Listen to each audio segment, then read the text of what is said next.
First things first, I understand that bookbinding wasn't your profession for all of your career paths. You switched to bookbinding some time ago. How did it happen? It's probably my second or maybe third career, depending on how you count.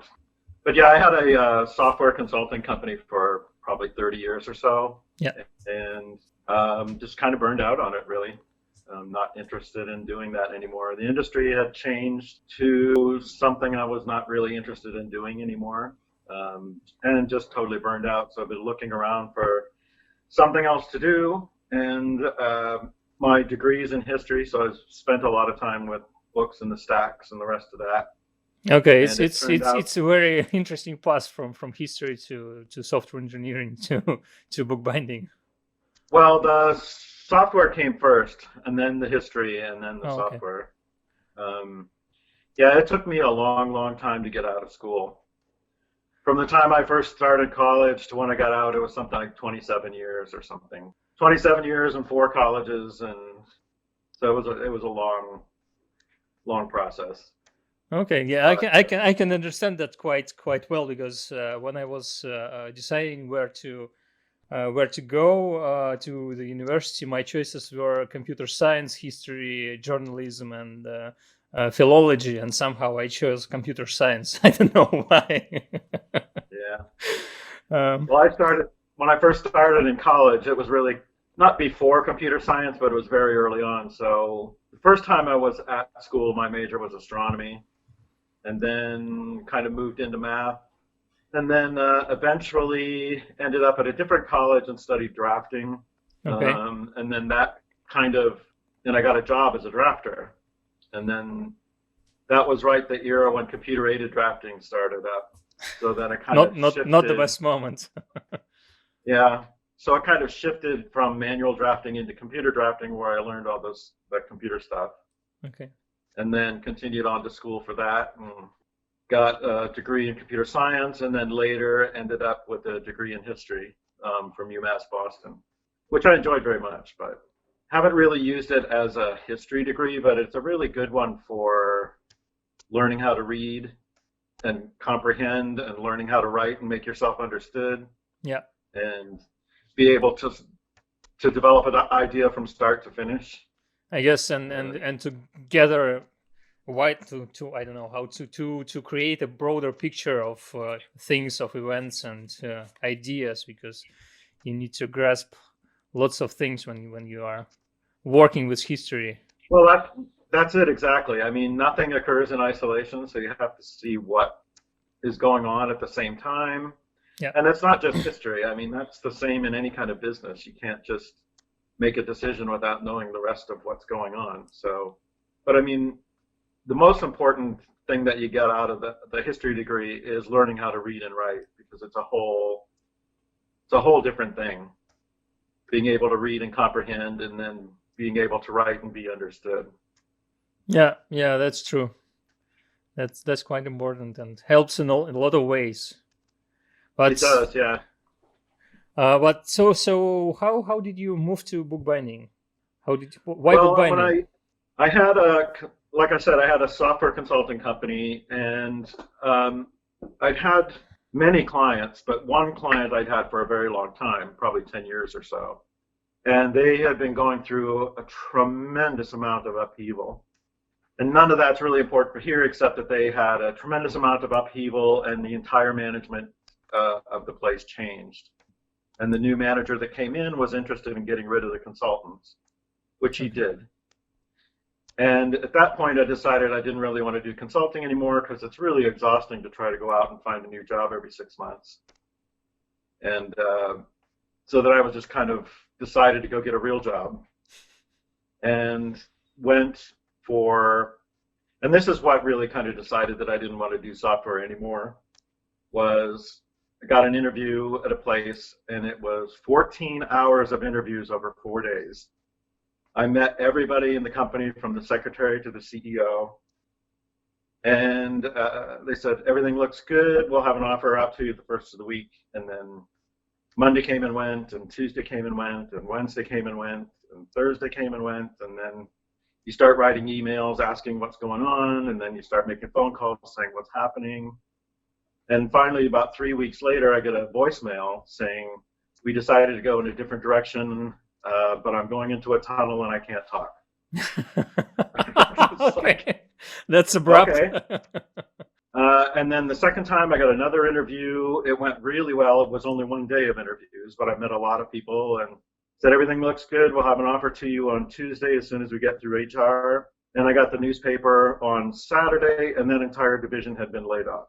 Okay. So that was the end of that one too. And then by that point, it was pretty clear that this was not going to go well. Something needs to change.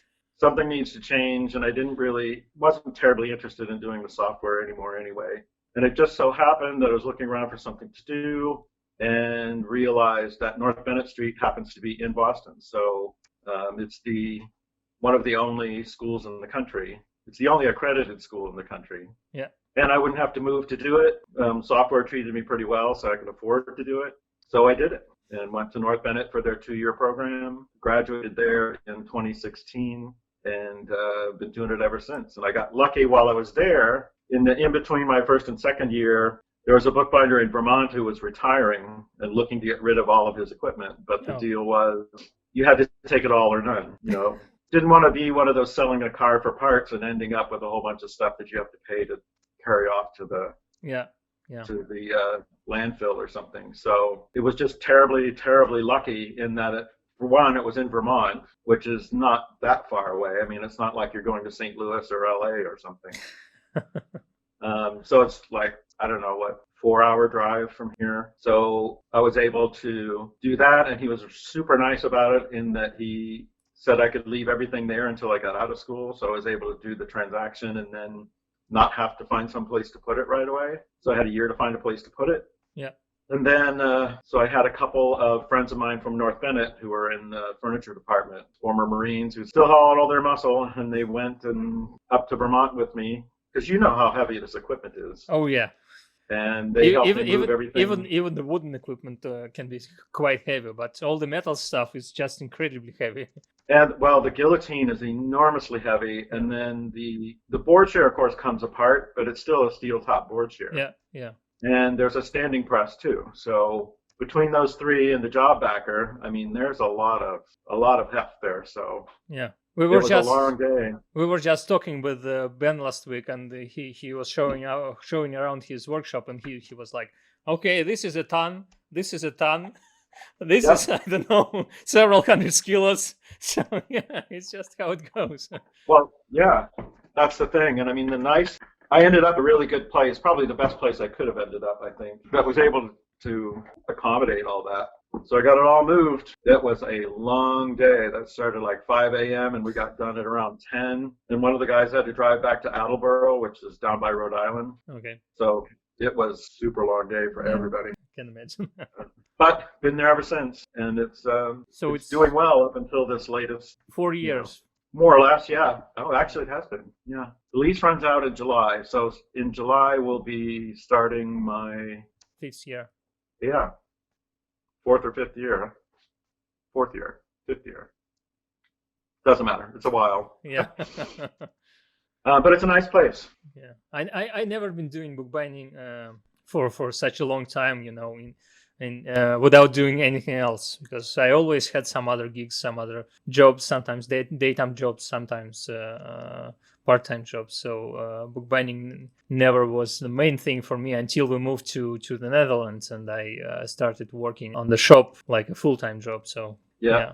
Well, this has been full-time, kind of sliding into it, because when I was at North Bennett, I was also a student worker. Yeah. And student workers are ones that just do like odd jobs around the school for some pocket change, really. Yeah. But the nice thing about the real draw to being a student worker is that you have the keys to the building. So you can go in and work whenever you want. Yeah, that's really good. Which is really nice. So the pay is sort of incidental, but the advantageous thing for me, at least, was that I don't live far from the school. I'm four subway stops away. It's about a mile. And after I graduated, I kind of stayed on at the school in a very part-time way.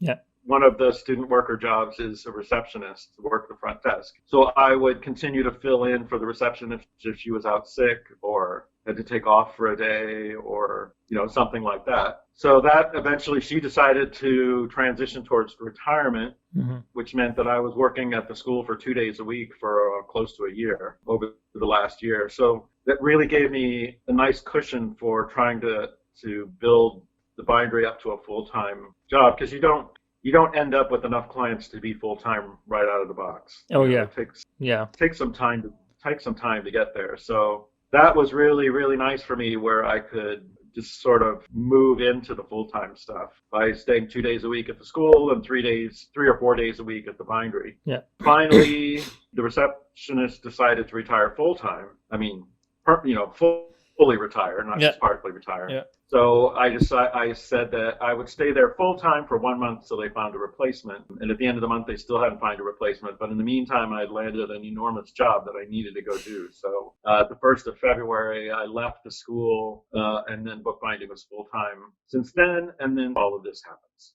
So we're back to square one.